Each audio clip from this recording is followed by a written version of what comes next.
Assalamualaikum warahmatullahi wabarakatuh. Saya Nuratu Salika dari Program Studi Akuntansi Syariah akan menjelaskan materi mengenai tafsir, takwil, dan terjemah. Di sini nanti saya akan menjelaskan mengenai pengertian tafsir, pengertian takwil, pengertian terjemah, perbedaan tafsir, takwil, dan terjemah, perkembangan ilmu tafsir Al-Quran, dan yang terakhir jenis-jenis tafsir Al-Quran. Yang pertama yaitu pengertian tafsir. Secara bahasa, kata tafsir mengikuti pola taf'il, berasal dari kata al-fasr yang berarti menjelaskan, menyingkap, dan menampakkan atau menerangkan makna yang abstrak. Kata al-tafsir dan al-fasr mempunyai arti menjelaskan dan menyingkap yang tertutup. Adapun tafsir menurut pengertian istilah ialah ilmu yang membahas tentang cara pengucapan lafal-lafal Al-Quran, petunjuk-petunjuknya, hukum-hukumnya baik ketika berdiri sendiri maupun ketika tersusun, dan makna-makna yang dimungkinkan baginya ketika tersusun serta hal-hal lain yang melengkapinya. Menurut Al-Zarkashi, tafsir adalah ilmu memahami kitab Allah yang diturunkan kepada Nabi Muhammad SAW, menjelaskan makna-maknanya serta mengeluarkan hukum dan hikmahnya. Menurut istilah syara, tafsir ialah menjelaskan makna ayat, urusannya, kisahnya, dan ayat diturunkan dengan lafal yang menunjuk kepadanya secara terang.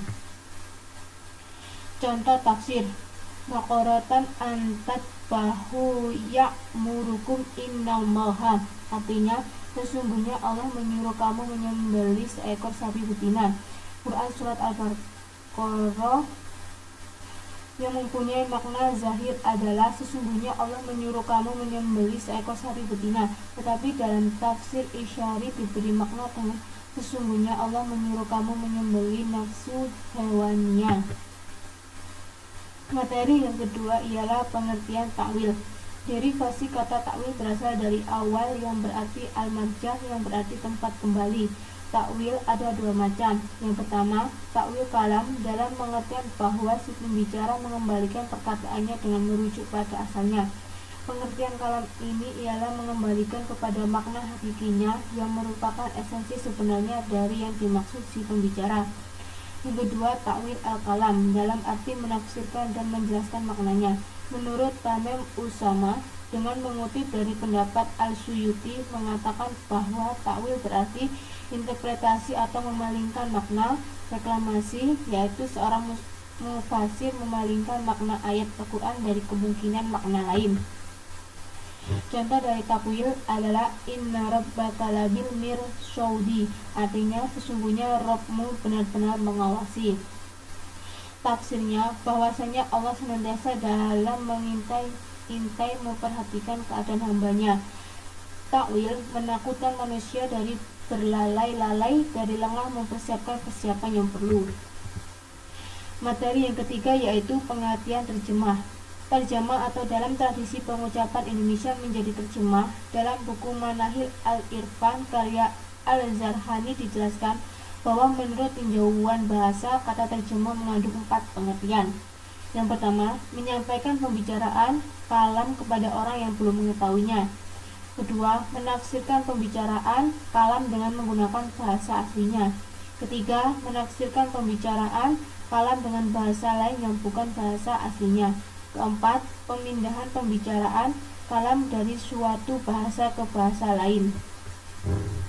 Contoh terjemah: Himim mu'tadin lil khairi amanna'in, artinya yang sangat enggan berbuat baik, yang melampaui batas lagi banyak dosa. Terjemah menurut Uf.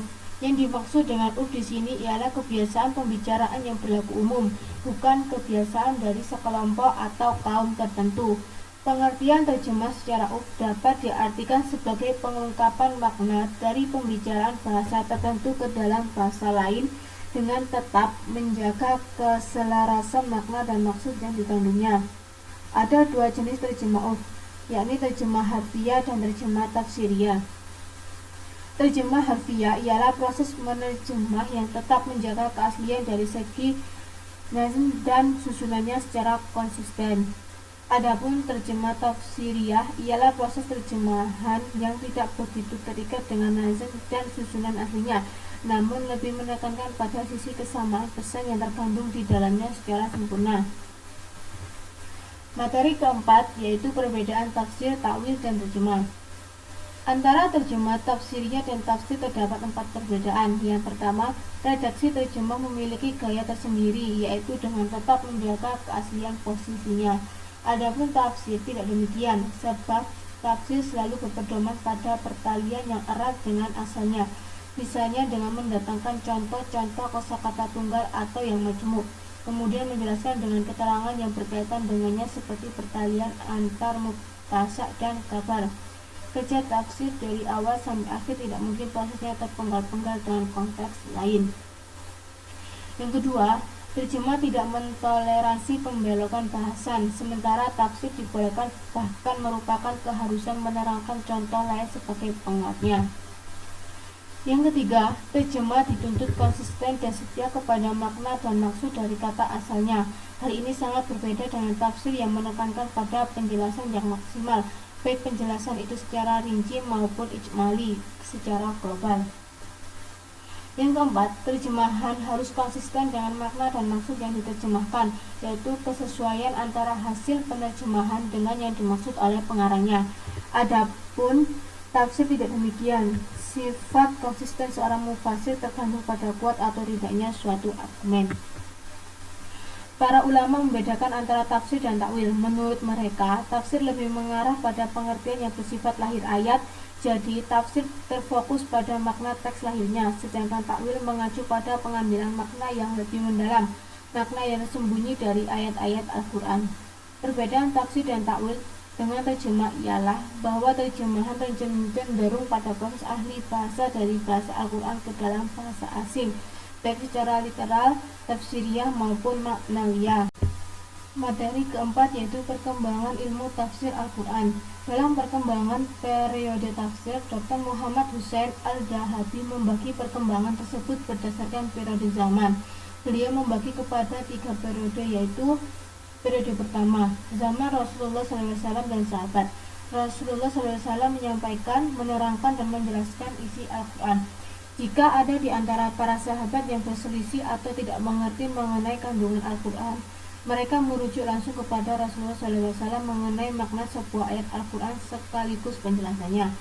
Setelah Rasulullah SAW wafat, para sahabat menafsirkan Al-Quran dengan sangat hati-hati, walaupun mereka menyaksikan bagaimana dan bila serta mengapa ayat-ayat Al-Quran diturunkan, dan walaupun mereka sangat fasih dan mahir dalam bertutur kata dan berhujah.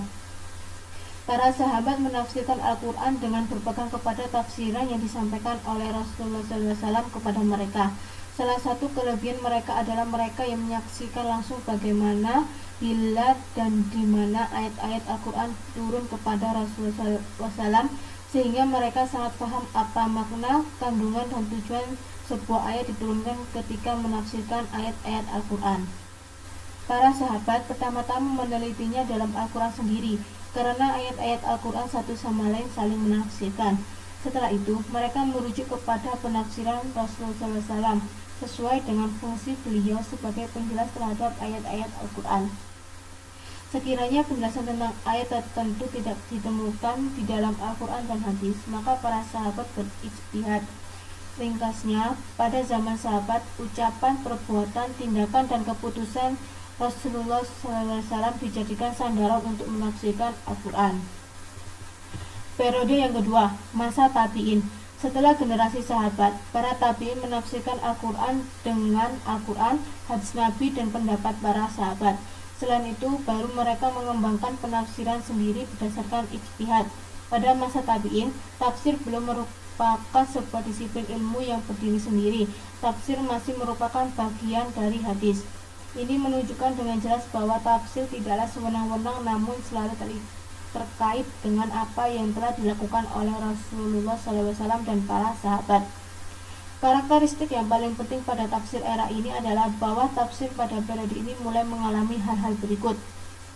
Yang pertama, mulai disusupi kisah-kisah Israiliyat Yang kedua, masih dalam bentuk ilmu yang diajarkan langsung ataupun periwayatan seperti corak yang ada pada zaman sahabat, walaupun pada masa ini lebih kepada periwayatan individu-individu di mana setiap kota mempunyai sumber ataupun imam masing-masing. Yang ketiga, tampak mulai muncul bibit-bibit perbedaan mazhab. Yang keempat, mulai dikenal perbedaan-perbedaan tafsir yang sebelumnya tidak dikenal di periode sahabat. Perjalanan tafsir dari zaman sahabat dan tabi'in kepada kita hanyalah melalui periwayatan dan penyampaian, bukan melalui pencatatan dan pembukuan. Periode ketiga, tafsir memasuki zaman pada permulaan zaman Abbasiyah. Barulah ulama-ulama mengumpulkan hadis-hadis tafsir yang diterima dari sahabat dan tabi'in. Mereka menyusun tafsir dengan cara menyebut sesuatu ayat, kemudian menyebut nukilan mengenai tafsir ayat itu dari sahabat dan tabi'in. Selain itu, tafsir juga belum mempunyai bentuk yang tertentu dan belum tertib musyaf. Hadis-hadis tafsir diriwayatkan secara berserak-serak untuk tafsir bagi ayat-ayat yang terpisah-pisah dan masih bercampur dengan hadis-hadis lain, yakni hadis-hadis muamalah, hadis munakahah, dan sebagainya. Demikian keadaan tafsir pada tingkat pertama. Adapun tafsir yang terkenal zaman itu adalah tafsir As-Sudi, tafsir Ibn Juraij, tafsir Muhatil, tafsir Muhammad Ibn Ishaq, tafsir Ibnu Uyainah, tafsir Waqid Ibn Al-Jarrah. Penafsiran Al-Quran secara keseluruhan baru bermula pada abad keempat Hijriah. Ini pertama kali dipelopori oleh Ibn Jarir Al-Tabari yang menulis Jami' Al-Bayan fi Tafsir Al-Quran. Setelah Imam Al-Tabari muncul berbagai pendekatan yang lain ketika menafsirkan Al-Quran. Periode keempat, dalam sebuah bukunya, Dr. Muhammad Afad Al-Sarhawi menjelaskan periode ini merupakan periode tafsir zaman modern. Periode ini mempunyai karakteristik yang sangat berbeda dengan periode-periode tafsir sebelumnya. Karakter dan ciri utama periode ini adalah perhatiannya yang besar terhadap permasalahan manusia modern dan penyelesaiannya. Para intelektual Islam modern lebih tertarik dengan upaya menjelaskan nilai-nilai Al-Quran secara kemasyarakatan demi mengukuhkan akidah dan Al-Quran untuk kehidupan masyarakat manusia sesuai dengan perbedaan generasi dan daerahnya. Pertama, aliran yang berkeinginan menghidupkan kembali pemahaman sosial kemasyarakatan dalam tafsir Al-Quran. Aliran kedua, aliran yang mempunyai cara menghubungkan teori-teori sains modern dengan teks Al-Quran. Materi terakhir yaitu tentang jenis-jenis tafsir Al-Quran. Yang pertama, tafsir bil ma'thur. Tafsir ini adalah cara menafsirkan ayat Al-Quran dengan ayat Al-Quran, menafsirkan ayat Al-Quran dengan sunnah, menafsirkan ayat Al-Quran dengan pendapat para sahabat, atau menafsirkan ayat Al-Quran dengan perkataan para tabi'in. Menafsirkan Al-Quran dengan Al-Quran, misalnya dalam surat Al-Hajj ayat 30. Wa uhillat lakumul an'amu illa ma yutla 'alaikum, dan telah dihalalkan bagi kamu semua binatang ternak terkecuali yang diterangkan kepadamu keharamannya. Kalimat diterangkan kepadamu ditafsirkan dengan surat Al-Maidah ayat 3, yaitu diharamkan bagimu memakan bangkai, darah, daging babi, daging hewan yang disembelih atas nama selain Allah. Yang kedua, menafsirkan Al-Quran dengan as-sunnah atau hadis. Contoh surat Al-An'am ayat 82. Alladzina amanu wa lam yalbisu imanahum bidzulmin ulaika lahumul amnu wa hum muhtaduna. Orang-orang yang beriman dan tidak mencampur adukan iman mereka dengan kezaliman, mereka itulah orang-orang yang mendapat kemenangan dan mereka orang-orang yang mendapat petunjuk. Kata Azim dalam ayat tersebut dijelaskan oleh Rasulullah SAW dengan pengertian al-syirk atau kemusyrikan. Yang ketiga, menafsirkan ayat Al-Quran dengan pendapat para sahabat. Contoh surat An-Nisa ayat 2. Mengenai penafsiran sahabat terhadap Al-Quran ialah diriwayatkan oleh Ibnu Jarir dan Ibnu Halim dengan sanad yang sahih dari Ikrimah dari Ibnu Abbas yang menerangkan ayat ini. Wa atul yatama amwalahum wa la tatabadalul khabisha bil tayyibati wala ta'kulu amwalahum ila amwalikum innahu kana huban kabiron. Dan berikanlah kepada anak-anak yatim yang sudah balik harta mereka. Jangan kamu menukar yang baik dengan yang buruk, dan jangan kamu makan harta mereka bersama hartamu. Sesungguhnya tindakan menukar dan memakan itu adalah dosa yang besar. Kata Hub ditafsirkan oleh Ibnu Abbas dengan dosa besar. Menafsirkan Al-Quran dengan pendapat para tabi'in. Kitab tafsir bil maksur yang terkenal yaitu 1. Jami' al-Bayan fi Taksir Al-Quran, yang kedua Tafsir Al-Ulum, yang ketiga Al-Kasif wa Al-Bayan an Tafsir Al-Quran. Yang kedua Tafsir bil Ra'in, yaitu penafsiran Al-Quran berdasarkan rasionalitas pemikiran dan pengetahuan empiris. Tafsir jenis ini mengandalkan kemampuan ijtihad seorang mufasir dan tidak berdasarkan pada kehadiran riwayat-riwayat. Contoh surat Al-Alaq ayat 2. Kata alaq di sini diberi makna dengan bentuk jamak dari lafaz alafa yang berarti segumpal darah yang kental. Lebih lanjut diterangkan oleh Al-Sabuni bahwa tafsir bi al-Rai terbagi ke dalam tafsir terpuji dan tafsir yang tercela. Tafsir yang terpuji, suatu penafsiran yang cocok dengan tujuan syar'i, jauh dari kesalahan dan kesesatan, sesuai dengan kaidah-kaidah bahasa Arab, serta berpegang teguh pada uslub-uslubnya dalam memahami nas Al-Quran. Tafsir Al-Badir Al-Mazumu, suatu penafsiran berdasarkan hawa nafsu yang berdiri di atas kebodohan dan kesesatan. Manakala seseorang tidak paham dengan kaidah-kaidah bahasa Arab serta tujuan syarak, maka ia akan jatuh dalam kesesatan dan pendapatnya tidak bisa dijadikan acuan. Kitab tafsir bil al-Rai yang terkenal diantaranya adalah yang pertama Mafatih al-Ghaib, yang kedua Anwar al-Tanzil wa Asrar al-Takwil, yang ketiga Lubab al-Takwil fi Ma'ani al-Tanzil. Yang ketiga tafsir bil isyari, yaitu suatu penafsiran di mana mentakwilkan ayat tidak menurut zahirnya namun disertai usaha menggabungkan antara yang zahir dan yang tersembunyi. Contoh, innallaha ya'murukum an tasbahu baqarah, yang mempunyai makna zahir adalah sesungguhnya Allah menyuruh kamu menyembelih seekor sapi betina, tetapi dalam tafsir isyari diberi makna dengan sesungguhnya Allah menyuruh kamu menyembelih nafsu hewaniyah. Tafsir al-Isyari hanya dapat diterima jika memenuhi 5 kriteria, yaitu tidak ada pertentangan dengan makna lahir Al-Quran, tidak mengklaim bahwa yang maksud adalah makna batin saja tanpa memperhatikan makna lahirnya, pentakwilan tidak terlalu jauh dan berlebih-lebihan, tidak bertentangan dengan hukum syarak dan akal sehat, dan adanya pembenaran syarak sifatnya penguat. Contoh bukunya yang pertama Tafsir Al-Ibn Arabi. Sekian materi dari saya, kurang lebihnya mohon maaf. Saya akhiri, wassalamualaikum warahmatullahi wabarakatuh.